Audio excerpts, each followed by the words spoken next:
अस्सलामुअलैकुम नाज़रीन, अगर आपको हमारी ये वीडियो अच्छी लगे वीडियो को ज़रूर लाइक करें। मज़ीद वीडियो देखने के लिए हमारे चैनल को ज़रूर सब्सक्राइब कर लें और साथ में बेल आइकन को भी लाजमी प्रेस करें।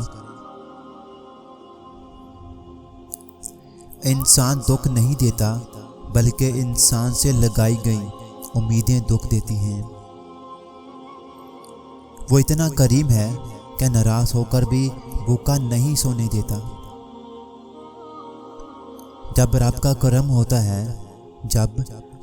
करम होता है फिर मांगने की तौफीक खुद मिल जाती है और रब वसीले भी बना देता है।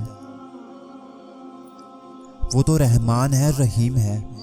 टूटे दिल को जोड़ना और सुकून से भर देना खूब जानता है। बस यकीन रखिए और दुआ करते रहिए, कबूलियत ज़रूर होगी। सईदों से ताल्लुक़ बनाए रखो, जवानी बार बार नहीं मिलती। जो शख्स आपको इज्जत नहीं दे सकता, इससे मोहब्बत और दूर किसी भी चीज़ की तवक्का नहीं रखी जा सकती।